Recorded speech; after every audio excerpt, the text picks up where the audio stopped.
Good morning. I just want to say good morning to each and every one of you in the U.S. Virgin Islands, of course, and abroad. Those Virgin Islanders abroad, and all those who actually view me on social media. But those that listen to me, traditional radio, of course, there's no interruptions. Traditional radio. But I wanted to thank each and every one of you for listening every Monday morning from 10 to 11 a.m. This morning, I want to start out. It's a very sad day here in the Virgin Islands, of course, that we have lost a great one in King Wadabli. But let me extend my condolences to all the families of the individuals that are falling. Of course, it's never a good day. It's always a solemn day when we lose family members and others. And I wanted to extend my condolences to a lot of families out there, starting with Ira Denfield Smith. Many of you that from the Tutu area knew him. I wanted to extend my condolences to his family and friends. Martha Francois, Alicia Hodge Rogers, and Raphael Christian. My condolences to their families and friends. And, you know, moving back along and continuing the morning, of course, King Wadabli. And I can't tell you enough. You know, I was one of the few people that had an opportunity to actually compete.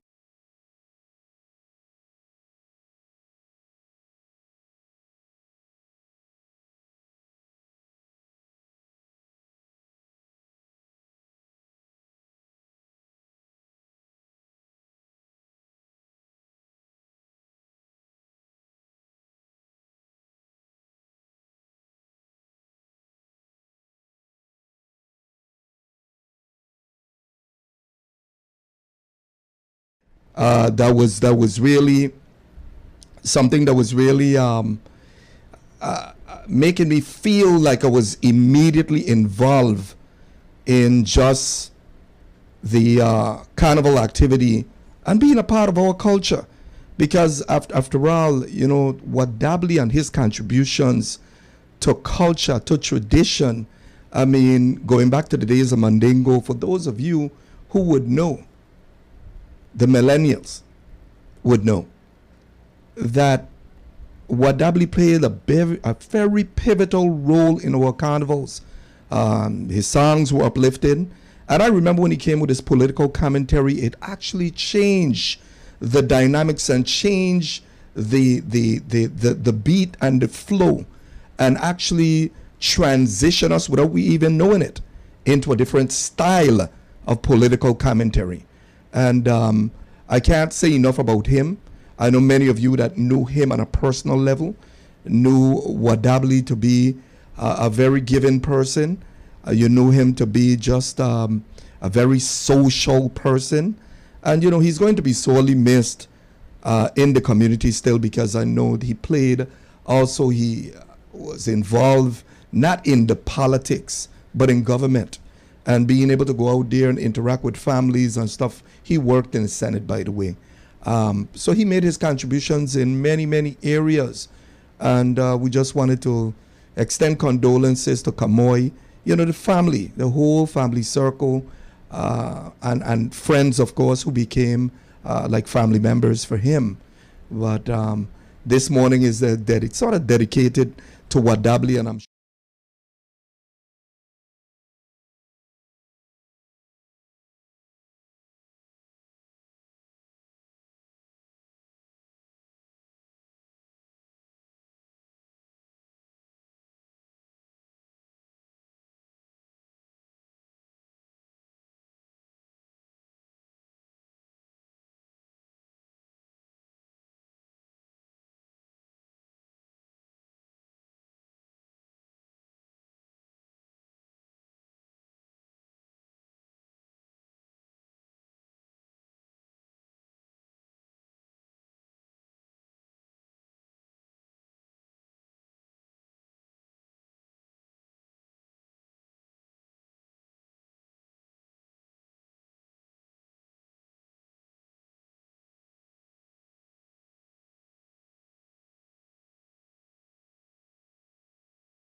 he knew, and I'm sorry if this sound keep going off. I don't know what's triggering it on social media, of course, not traditional radio.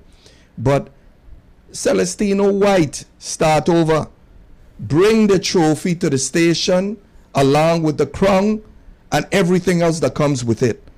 You stole it for years and you never brought it to me. I am the reigning king.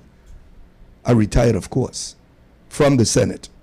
So I'm just part and I appreciate our culture and our traditions. And this morning, as I have a lot to say this morning, as I have extended condolences to all those individuals, I now want to, kind of transition over to what we're going to have this morning. Because this morning, I want to continue just briefly, because I'm not going to spend much time on it. The Southland Gaming and Government Agreement. And it's remarkable because you expect due diligence to be committed. And of course, they have the right to exercise their democratic right. Each and every one in that institution, I'm speaking of the Senate, has the right to deliberate on any issue, say what they want to say. But I believe in facts and not fiction. And I want to be a little specific this morning because I heard one senator ask, and that is Senator Gittins from St. Croix. He asked the question about gross receipt taxes and whether or not there were any information forthcoming, and he asked specifically about gross receipt taxes. Then I move over to another senator, also from the island of St. Croix, who asked the question, actually offered a technical amendment to remove a date that I don't think they understand what the date represented. And I'm here to share with you what the date 2003 represented, that through a technical amendment they removed from the legislation. And it was Senator Vialet from St. Croix that offered that technical amendment to remove the 2003 date. But I don't think that too much or in-depth research was done to actually find out what a 2003 date actually represents. But I'm going to tell you guys this morning what it represents. There is a case that was filed by the government back in 2000, I think it was 2009, if not mistaken, because the civil case numbers is civil number ST-09-CV-283. And that's a civil claim that was by the government of the Virgin Islands. They were the plaintiff. And they filed the case against Southland Gaming of the Virgin Islands, Inc. And that was back in 2009. I'm going to read you what the memorandum of opinion had established, which was representing what the claim was about. It says that and I'm going to give you dates, December 16th, 2010. And it reads memorandum opinion. It reads, the government of the Virgin Islands claims that its video lottery contractor, Southland Gaming of the Virgin Islands, Inc., has failed to pay gross receipt taxes since 2003 and has retained too great a percentage of the net game revenue from its video lottery services in violation of its contract. It requests relief in the form of declaratory judgment and damages. Its claims can and should be first presented to relevant administrative agencies, and therefore they are unripe and must be dismissed. Now, folks, remember I just tell you 2003. If you go to the legislation that the legislature just deliberated on, and I'm talking about bill number 34-0224, and you look at line 20, it says, the second amendment to the Video Lottery Services Agreement entered into on February 24, 2022, by and between the government of the United States Virgin Islands through its Department of Property and Procurement on behalf of the Virgin Islands Lottery Commission and Southland Gaming of the Virgin Islands Inc. pursuant to settlement agreement between the parties and amends the Video Lottery Agreement dated July 29th, 2003, as amended by the First Amendment to the Video Lottery Services Agreement dated November 6, 2013. Now, folks, that technical amendment, and I understand what the senator was trying to establish on the floor. And what he was trying to establish is that you're actually ratifying both agreements and bringing it forward. But in actuality, what they missed is that if you said that Southland Gaming has not paid any gross receipt taxes from 2003, then it would seem that if you left that date in there, and you see this is a move that they made that don't realize that they would have exempt gross receipt taxes going retroactively back to 2003. Interesting. And guess what? Anyone is encouraged to challenge me on this. I don't have a problem with that. I have the facts right in front of me. But you know, if we're going to have horse racing, because you got some horse owners and you got horse enthusiasts, don't care about these details. They just want horse racing here in St. Thomas District. And you know, when I look at what we tend to give up, what we tend to do, I'm not sure it's a fair playing field, but it's what it is. And I have to look at Southland Gaming, because see, nobody is supposed to speak about Southland Gaming, and everyone is supposed to ride on the same bandwagon. And I'm here to tell you that democracy is what it is. Democracy gives people the opportunity to exercise their right, whether it's to their opinion or their position, in every vein of society. And I'm talking about when it comes to government.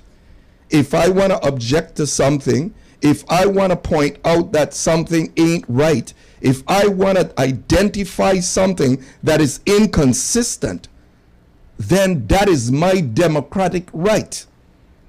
So, you know, I have a song this morning that I wanted to just play one verse and one chorus, if the engineer rap could bring it up. And it's a song by what you call the band again down in Antigua, Burning Flames.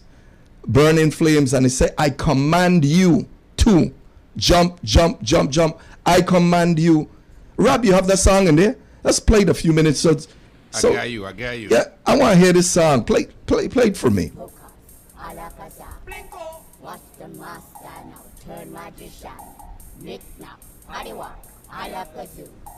Abracadabra. I command you to jump, jump, jump, jump, jump, jump. I command you to wail, wail, wail, wail, wail, wail. I command you to dance, dance, dance up a song. I command you to blink, blink, blink out your arm. I command you. I command you. I command you. I command you.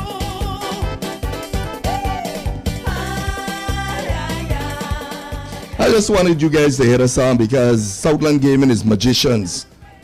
Yeah, they're a bunch of magicians, and it's amazing how you can put something.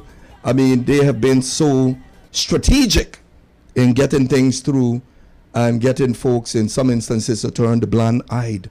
And it's really discouraging for Virgin Islanders. And as I said, it's not about stopping horse racing. It's not about anything. And I want to correct some stuff while I have this opportunity. And then I'm going to move on to my agenda this morning, because that's not really my agenda. I'm just being a little impromptu. and I wanted to address that issue. I heard a senator brought an amendment after on the floor of the legislature to provide some appropriations. And one of those appropriations was to provide monies to pay some debts before Southland Gaming came in there, and to clean up the track and all of that stuff. And I just wanted to share with the institution that there is still a pocket of money there for mitigating the flood problem and cleaning up the racetrack to the tune of $4.2 million. And I believe it's under Housing, Parks, and Recreation. But then again, if you're offering an amendment to provide an appropriation, then you may have been putting the governor in the position to line item the technical amendment that removed maybe the 2003 date. But it's going to be interesting how they move on from here, because and let me share this last but least. If I was the chairman of the finance committee, I would still, based on the jurisdiction of the committee, call the respective departments in to include IRB, because I'm quite sure that the people at IRB are shaking their heads right now, because you know, when you look at the history and where sometimes folks have to move based on their station, meaning that if the leadership tell them that they have to do something like issuing a tax clearance letter to an entity that have not paid their gross receipt taxes from 2003, and in 2010 you'd be issuing this tax clearance letter, the first thing that you have to ask yourself is, what does that say? What message does that send to all the businesses out there that have to pay gross receipt taxes annually, and have no way around it? But I guess Southland Gaming is magicians. They find a way to get it done, to get their way and get everything in place. But I want to see how this is going to evolve. And I will also add to the record, don't be surprised if that third entity, which was the first entity to get a franchise for internet gaming and internet gambling, where VLTs, lottery machines actually come under that, because they're a form of internet gaming, internet gambling. And I maintain that. And that was passed back in 2001. So that might be another issue on the horizon. But if they say that Southland Gaming is going to start development and clean up of the racetrack and development in the next month, we are happy to hear that. Let them go ahead. The magicians. But, you know, I'm just hoping, and I would pray, because democracy is what it is. That issue prevailed. So you got to respect democracy. But I'm just hoping that they fulfill their commitment to at least the horse owners. When it comes to the purses, up to $100,000, up to $600,000 annually. Now, mind you, up to means anywhere from 1 to 100,000, or from 1 to 600,000, up to. I guess we play with words, we play with language. There must have been a politician or a former politician involved in drafting that legislation. Genius for some, not genius for me. Because you see, when you are able to cross-reference and do proper research, folks, it is so important that we do proper research and we go based on facts. So you have an entity that have been able to exist in the Virgin Islands, generate significant amount of revenues, operate under the lottery office or the lottery commission, and are able to not subject or be subject to a forensic audit. The government takes them to court in 2010 to try to collect. And I don't want to get into the details or the dynamics of how the percentages or the commissions are distributed.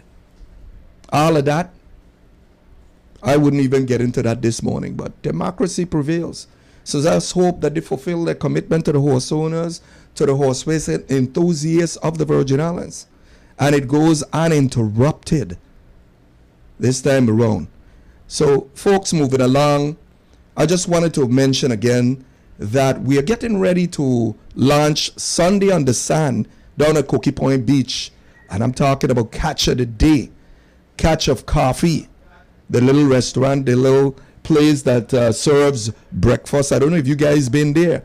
Look for the famous chef, Dean. They call him now Steak and Eggs.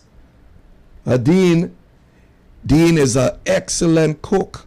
And of course, the establishment, the owner, they got some good cooks down there and some of the best steak and eggs. But when you move over to Catch of the Day, and I'm talking about Sunday on the Sand, come down and enjoy yourself, because I'm telling you, you're going to enjoy it. And this is going to be broadcast live on different social media platforms for everyone to hear. And that's Catch of the Day down on Cookie Point Beach. And moving along, folks, you heard me mention last week about the carnival case. That carnival case is still going on as it stands right now. And what I said last week, or the week before as well, is that whatever decision is made, I hope that all parties can live with it, and let's move on. I'm starting to feel that carnival spirit. To be honest with you, when I passed Fort Christian parking lot on Friday and stopped for a few minutes, there was a gospel concert in the parking lot. But then I looked over to my left and I saw them rides. I'm talking about the Coney Island, where the little children can go and enjoy themselves. But parents, do not take your kids to the Coney Island and then go in the village and forget them. Because, children sometimes are undisciplined and could take off and do different things opposite of what you may have left them doing. So pay attention to your kids, folks. But getting back to carnival, I'm feeling the carnival spirit. I saw on the waterfront a lot of people out there in numbers. They're starting to come out now. And we want to make sure that carnival, gets in full swing. But folks, I don't know if you read the VI Consortium this morning, but they actually released that Omicron, there's 2 cases in the Virgin Islands. So folks, start wearing your mask again, because from all appearances, carnival is going to be in full swing. And if this Omicron is here, and they got some words next to it, Omicron B2 or something like that, every time you look around, there's a new variant. But wear your mask. Practice some of the precautionary measures to make sure that you don't contract it, but more so you don't even spread it. Because these variants are not going away anytime soon. It appears that there's always a new one on the horizon. And as we congregate in places, that is the perfect situation for it to spread. So be careful. You heard me mention the hurricane forecast. I read an article in the paper, I think it was on Saturday. Was it Saturday or Friday? Where it says that there's possibly going to be 9 hurricanes this year. 9 hurricanes? I don't want to hear anything about hurricanes. When I hear the word itself, hurricane, after Irma and Maria, and living through Hugo, living through Marilyn, Bertha, and I don't want to hear about hurricanes anymore. So I pray to God that we are spared the wrath of another hurricane, because these disasters are not light. This pretty much turned people's lives upside down. And there's a lot of people probably out there with PTSD and don't even realize it. But yes, there's a lot of people that was traumatized by these hurricanes, and we don't know how they're functioning and whether or not they're functioning unhitched. But we don't want to hear about hurricanes anymore. Moving on, in the upcoming program, actually next Monday, I am expected to have the Board of Elections here on the radio just for about 15 minutes, but I'm going to extend it. I told them 15 minutes, but I want to give them a half an hour for them to come on the radio and be able to answer questions that people have about the election system, because there's going to be questions asked about the election system. And that's April 18th, Monday, April 18th, here on Connect the Dots. And I just want to take the opportunity to thank my sponsors once again, and that is Catch of the Day, Hometown Gas Station, and Fine Print Consulting Services. And we start with Catch of the Day. I can't I can't stop expressing to you the type of fresh meals that they have down there. And I'm talking about from the sea, or you want to say from the water to the pot to your mouth. Yes, on Catch of the Day, located there on Cookie Point Beach. And I can't leave out even Petra as you drive out the gate. Petra and the oxtail every Monday. You got to taste it for yourself. Go down there and either you ask for Dushi or you ask for Petra. But that oxtail is to die for. And then Hometown Gas Station. Every week around Wednesday, Thursday, I stop in because they have fresh food every week. And I stop in to see if I could get myself either a tuna fish sandwich with the lettuce, tomato, and the onions, and the freshly baked bread on top of that bread that is freshly baked there only at Hometown Gas Station. And you guys who have been there know what I'm talking about. It's to die for. And of course, last but not least, sponsor Fine Print Consulting Services. We provide, yours truly, being the CEO and president of Fine Print Consulting Services, I assist small businesses up to large businesses on conducting due diligence from the basic letter writing straight up to restructuring, management services. We provide it all. Just tap into us and give us an opportunity, because we believe that our clients are first. And that's Fine Print Consulting Services, LLC. Moving on, folks. Today is open discussion. I want to say open discussion to encourage you to call in with any topic that you want to call in. I've already gotten off my soapbox now, spoken about all the issues that I've discussed in the past, but also issues that are compelling. And every time I have an opportunity, I want to extend to you an opportunity to voice your opinion. Whether it's pro, con, indifferent, contradiction of my opinion, it doesn't matter.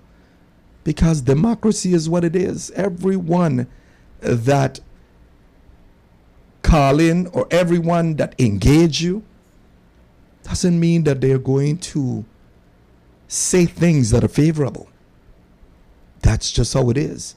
Democracy gives a person the opportunity to establish their own opinion or establish their own position on any particular issue. And that's just how it is.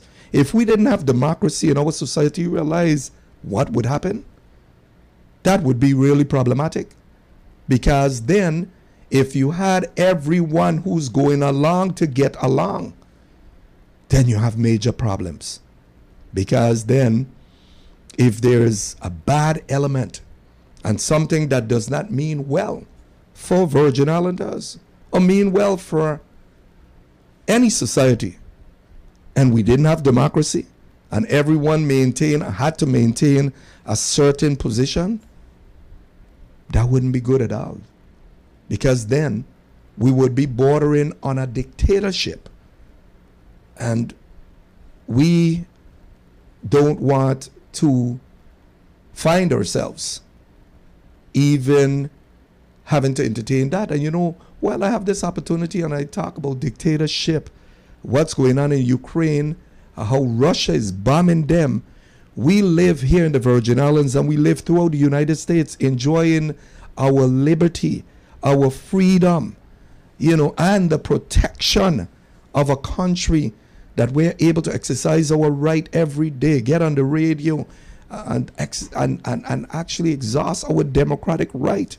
Those folks in Russia and those folks, if you go back to Germany, weren't able to voice their opinion because the imminent would actually take place. The imminent danger was just you could be potentially silenced in the worst way, shot to death under a dictatorship. Well, we don't have a dictatorship. This is a democracy. So even all the stuff that you've heard me spoken about Southland Gaming have to understand that there's going to be a voice out there that may not comport with what you're doing or saying. And that is our democratic right.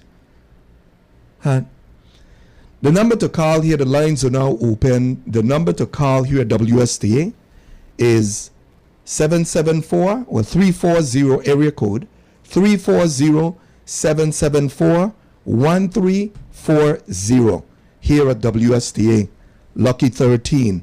And I'm opening up the lines for anyone that wants to call to express their opinion on any particular subject matter. No, oh boy, they cut off. I didn't mean to cut off anyone that just called, that tried to click over and the call disconnected. So you could call in again. But yeah, this is a democracy. And under democracy, everyone have the right to express their opinion on multiple issues.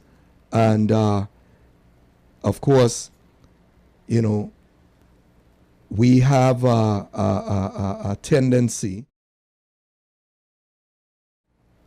We have a tendency sometimes of, like I said, not wanting to voice our opinion because not everyone has the propensity, has the ability to really articulate themselves speaking publicly for fear of being criticized, fear of being scrutinized, fear of being disrespected. So there's a lot of folks in the community that will not speak out publicly on a myriad of issues, on different issues that are actually compelling issues. And they don't feel comfortable in speaking out because they feel, again, that it gets them nervous. Some people are nervous to speak publicly. And that's understood, that folks are nervous to speak publicly.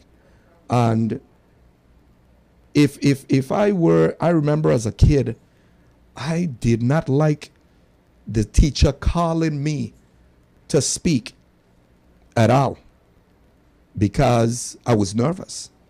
To actually stand there in front of my peers and actually speak wasn't something that I felt comfortable with. So that's okay if many of you are reluctant to speak on any particular issue. But let me just start with an open discussion and questions that I wanted to ask. And these are just general questions. And I often actually wield questions from different people in the community that approach me on the street, in the supermarket, different places where they feel comfortable to interact with me and share with me concerns, and of course not to repeat their names about any particular issue. So I don't call anyone names. And rest assured that that's always been a common practice that I will preserve. I will continue to practice that. I don't need to disclose who have shared information with me at any turn, because after all, democracy is what it is, and we are entitled to exercise our position on any particular issue. So here are some of the questions that I wanted to ask. Is government transparent? You could share with me if you feel government is transparent. Is exempting a gambling entity from gross receipt taxes a good choice? And not to mention going retroactively to 2003 to exempt them from 2003. We're in 2022. That could be a windfall for the government. And if the Finance Committee, which has jurisdiction, could probably assemble a hearing to ask question of the respective parties relative to that 2009 case.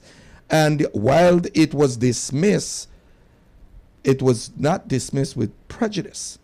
So that's a matter that could be brought back on the table.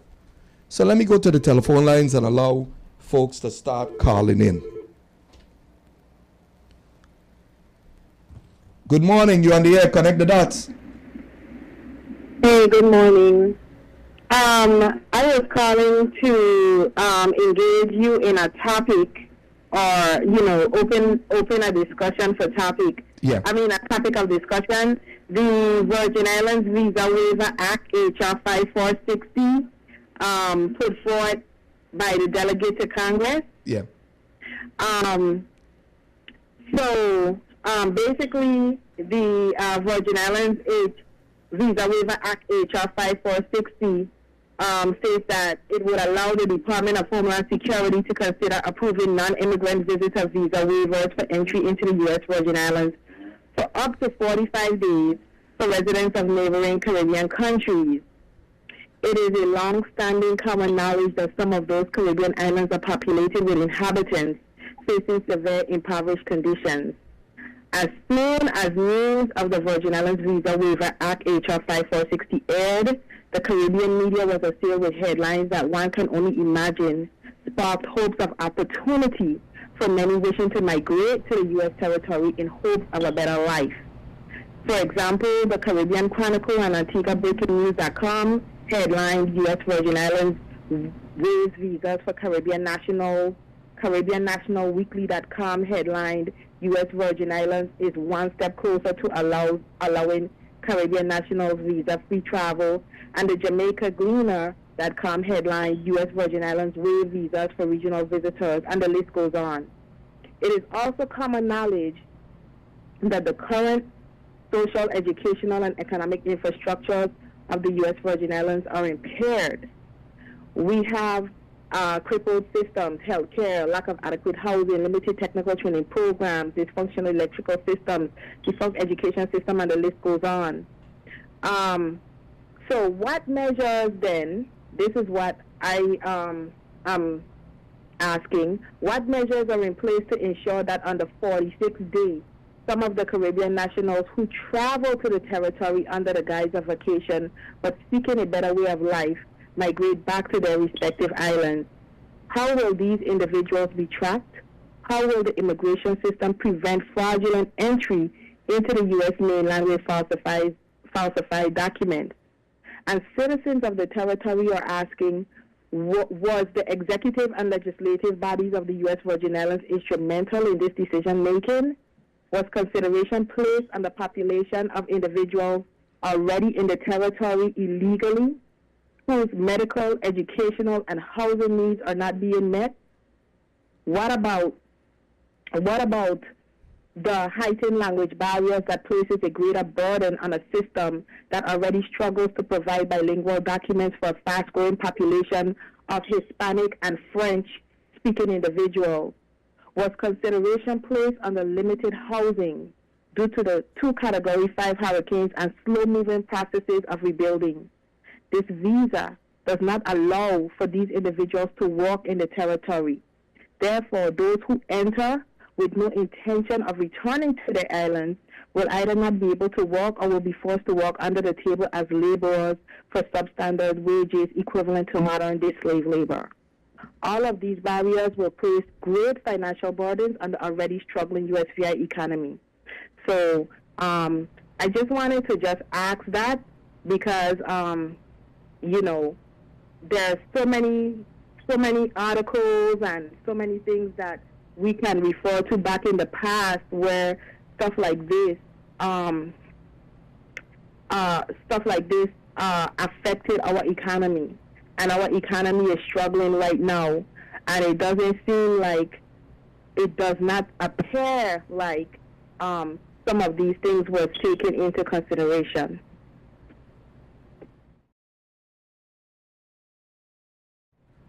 Well, you have some valid points. I can tell you, and I'm not sure.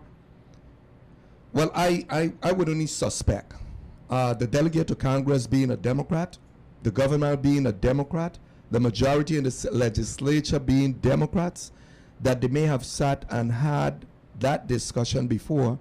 And I'm sure, I would assume that the delegate to Congress interacted with both branches of government locally and shared that legislation with them And we can only hope that the governor have in place the necessary protocols to deal even with the timeline that they're given for this, where you talk about those and the visa waiver for 40, I think you said 46 days, or 44 days, 45 days, where they would actually 45. 45, where they would actually be compelled to return to their respective origination.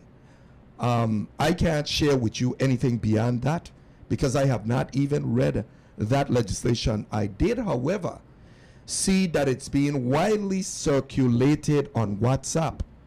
And you know, WhatsApp reaches masses. Because just about every person that has a cell phone has WhatsApp.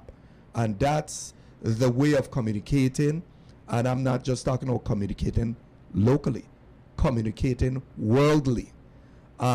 So if there's going to be a rush to get into the Virgin Islands, capitalizing on that gateway that you just opened, let's hope that the territory has a strategic plan in place to address it. And that's all I could offer on that topic. And I just wanna close by saying that, you know, in 2019, the U.S. Attorney Shepard, you know, she did an interview that was published in the St. Thomas Source, and it spoke about you know, stuff like this, and she acknowledged that violent crime is a major problem in the territory, and so once stuff like this happen, it's fairly easy for individuals that come in to overstay, and then it becomes a civil infraction when they overstay their visas, and it's easy for them to obtain fraudulent documentation to get out of the territory into the United States of America. So I'm not saying that, I definitely am not saying that people should not have the opportunity. I'm just saying that the Virgin Islands, we are always working reactively instead of proactively, and I just wanted to figure out or find out from individuals that are the decision makers, and it very well may not be in this administration, because I think this had happened in the previous administrations. It was actually initiated in the previous administrations. I'm not sure how instrumental this administration is, or the legislative body is, if they even was aware of it before to the extent necessary, or engage in it to the extent necessary. But we know that when we pass legislation, and you being a former senator know that when legislation is passed, we don't even have the enforcement authority to enforce half of the legislation that's passed. So we have to really think this thing through to make sure that once it rolls out, you know, it can the time limitations can be enforced, because it can definitely create an added layer of burden on the already crippled VI economy. And that's Thank why, you. yeah, you're welcome. And that's why collaboration and communication and cooperation is so important, because and you struck a chord there. Sometimes we enact legislations, and I won't say we. The territory actually pass legislation, enact different laws, and sometimes when they have not been properly vetted. And what is the vetting process? The vetting process is that all stakeholders could come to the table and share their pros or cons in terms of what after effects, how this would impact our community, to determine whether or not there's other perimeters to consider, because we don't want a situation to be created where there is total chaos. And in this instance, and I say you struck a chord, because when you talk about the education system, healthcare system, and all the different essential services that we have to offer, it almost appears that although the population have gone down from 2010, and especially after Hurricanes Irma and Maria in 2017, that the population have gone down, it's still there are still burdens on some of our infrastructure, and especially education system and health care, where I'm not sure if you have a high influx now coming in, we're able to accommodate all of that. So when it comes to the enforcement and going back, I think that's going to be a challenge. Personally, I think it's going to be a challenge. But I will not further elaborate on that because I don't know what type of meetings that the delegate to Congress would have had with the governor or even the legislative branch. So that's left. We'll just wait to see what happens. But in terms of the impact on the economy, we're hopeful that all those nationals that come in here capitalizing on that 45-day visa, that we can see the bottom line. Money is going into the coffers in the form of an elevation of gross receipt taxes that would be paid to the system by the businesses that are patronized by them. You should see a difference. Businesses will be able to express with you the number of nationals coming into their establishments to shop, to spend money. So it's left to be seen. I know that it was I think it was Senator George Goodwin that had the same idea years ago, that many said it could not be done. But by virtue of that legislation that Stacey Plaskett proposed and has passed, it actually established that it could be done. So let's wait and see what type of fruits it bears. Well, thank you so much. Thank but you. You know what? I'm gonna tell you one more thing. It was already being done. It was already being done under the visa waiver program, which is actually enacted with the United States of America. The actual visa waiver program for the United States of America was created in 1986, and it allows citizens of specific countries to travel to the United States for tourism, business, or while in transit for up to 90 days without having to obtain a visa. And it applies to not only the 50 U.S. states, it also applies to the U.S. territories of Puerto Rico and the U.S. Virgin Islands. Mm-hmm. So I guess, the tourism dollars, it is very influential in moving the territories of the United States forward as far as with the tourism dollars, because these individuals are coming from places that probably are not, do not share similar climates as us. And, they can bring their families here, they can spend their money, and they can go back. Whereas this new proposed addition is enabling others that share similar climates as us to actually come in for, quote unquote, the same vacation privileges. However, the concern would be that, some will come and not leave, because, like I said, it is an opportunity that if it was me, I will take advantage of the opportunity myself. So you can't fault them for that. Yeah. But anyway, fine. Okay. So thank you so much. Thanks. Yeah, thanks Bye-bye. for calling. Bye-bye. Well, and the caller has some very salient points. But let me share or add to that, because I think this is should be of great concern to many of us who reside in the U.S. Virgin Islands. And do you realize that our food chain is being currently affected in terms of the production? I guess because of the war, Russia and the trade and different commodities that would normally be produced and shipped outside their respective countries, and even trade with the Ukraine and what the Ukraine may have been manufacturing for trade that would find its way into the United States. Folks, the food chain is being affected. And there is a possibility that there's going to be a slowdown. Or we should hope not. We should hope that production start to get on a higher level. But let's say that the food chain is severely affected. And we're talking about supply chain as well being affected. And we have an flux of folks that actually are able to come in on these visas and buy up a lot of the inventory that we have in the Virgin Islands.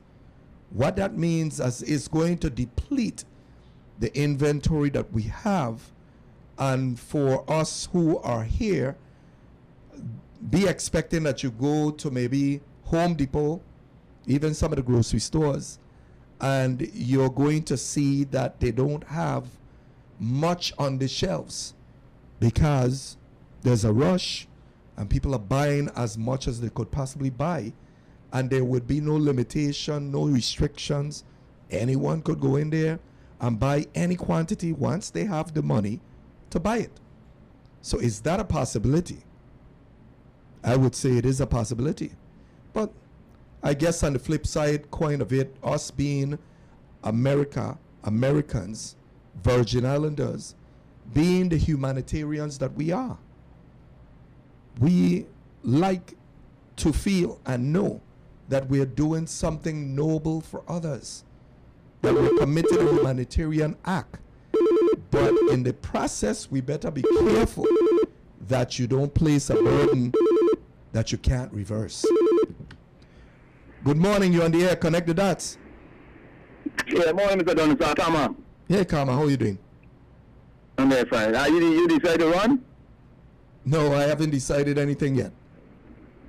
Okay. I was wondering because the right time your time expired so fast, man. I wish you would have got a little more time because the time I finish trying to make some fish, but the time I catch you, don't come out of the down to the end. Like Yeah. And I saw you, I saw your kid. Go ahead. Yeah, then if you decide to run, you decide who your running mate is? No, of course, that's a process. That's a process that you have to go through. Okay. Okay? That's why I had to ask you. Yeah, no problem. But you remember my number, right? When you get charged, give me a call when you get charged. You remember my number. Okay. You remember it? Yeah, I have it. You remember it? I have it. You don't want to put it over the air now and everybody have it, No, I don't. No. It could be good. It could be good and it could be bad, because if you say you're selling stuff, fish or whatever, and you put your number over the air, a ton load of people might be calling you, and when you tell them you ain't got no fish or you ain't got nothing, they're gonna start cussing you. You give laugh, it's fine. You don't get argument with you. Absolutely right with that. Okay, you gonna keep it in touch, okay? Okay, you take care. Okay, have a good day. Okay, bye-bye. Yeah, all right. Yeah, at least we could add a little humor into the equation. And I've shared a gamut of things here with you this morning, and I know I filled your ears with a plenty, and you got some folks out there that intended to call and may not call because they prefer to listen to what I'm sharing in terms of the information that I'm sharing. But I guess the most compelling thing that I've said this morning had to do with that date, 2003, with Southland Gaming, and what does it represent? And I'm surprised that not one of the senators on the floor actually tuned in or actually had at their disposal that 2009 case, 2010, that established that gross receipt taxes were not being paid. So it makes sense now for them to put that date 2003 in the legislation that by way of a technical amendment was removed.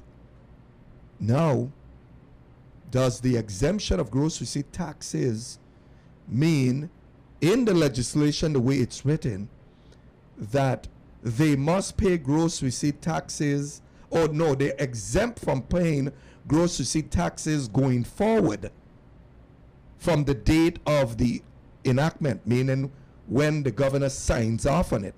Will the governor, knowing that this would have exempt them from paying retroactively gross receipt taxes back to 2003, that now with the language, the 2003 being removed from there, what is going to happen, because if they're saying that it was contingent on suspending or the government not ever pursuing Southland Gaming for gross receipt taxes dated back to 2003, this is going to be interesting. I know that many of you businesses out there would hope that the government could suspend, or you could get an exemption on gross receipt taxes, which is the most regressive tax, I must admit that. But it exists, and many of you are paying it.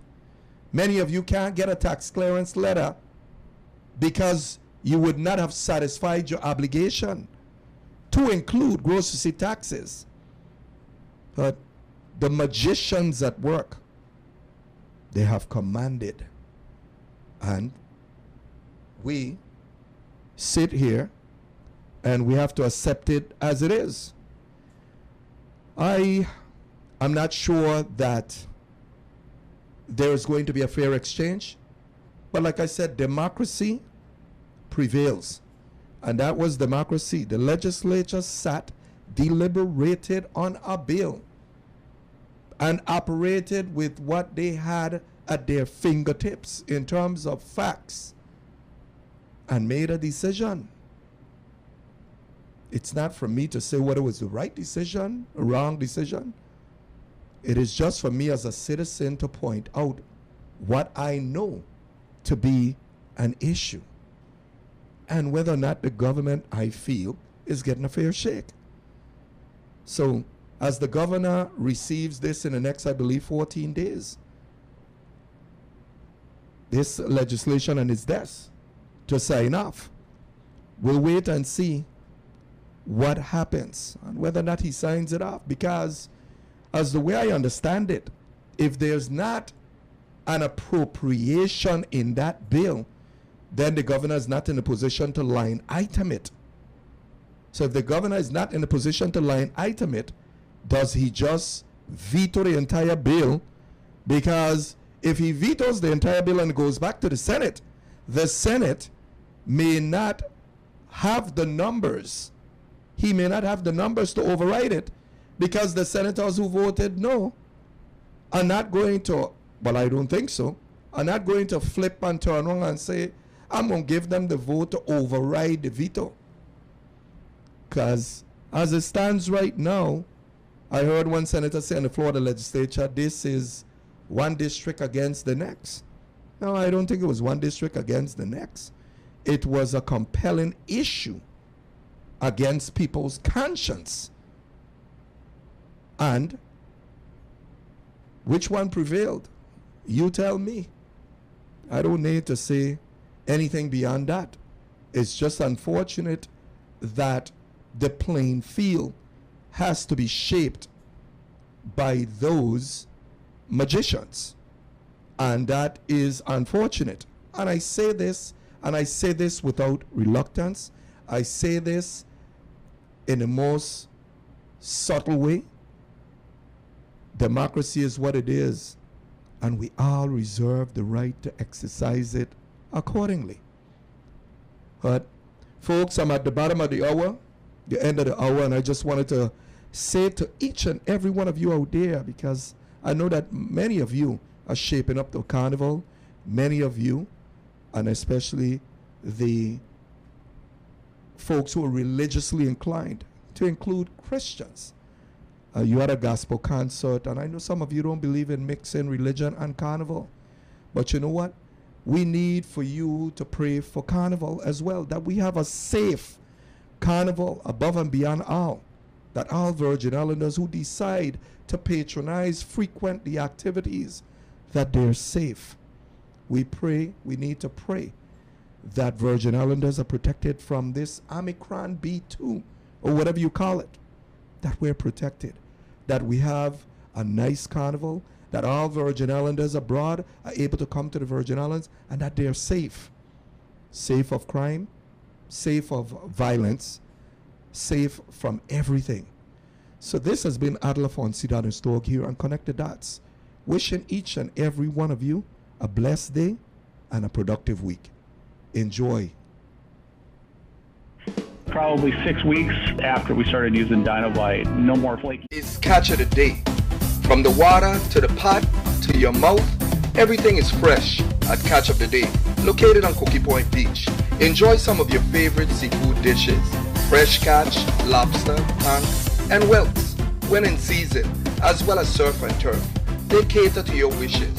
While you sit and wait for your food, enjoy the friendly bar and bask in the ambience that is second to none.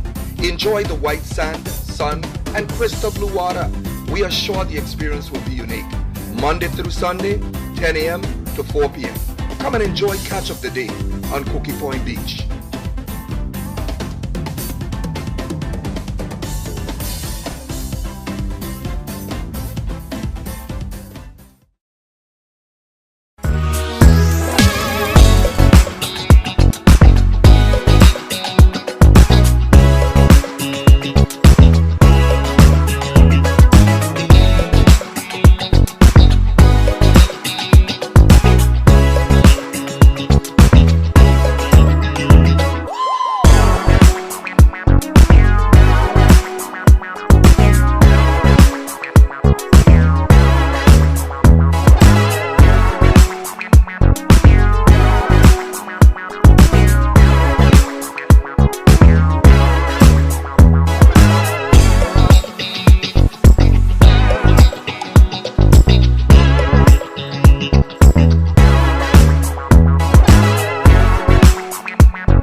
Hometown, hometown, hometown.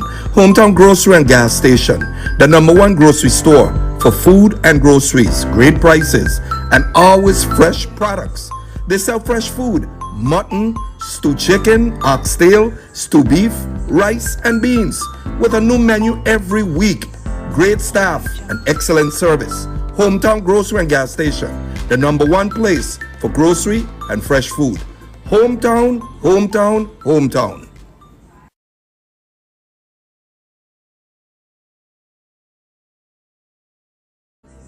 Hometown, hometown, hometown. Hometown Grocery and Gas Station, the #1 grocery store for food and groceries, great prices, and always fresh products. They sell fresh food, mutton, stewed chicken, oxtail, stewed beef, rice, and beans, with a new menu every week. Great staff and excellent service. Hometown Grocery and Gas Station, the #1 place for grocery and fresh food. Hometown, hometown, hometown.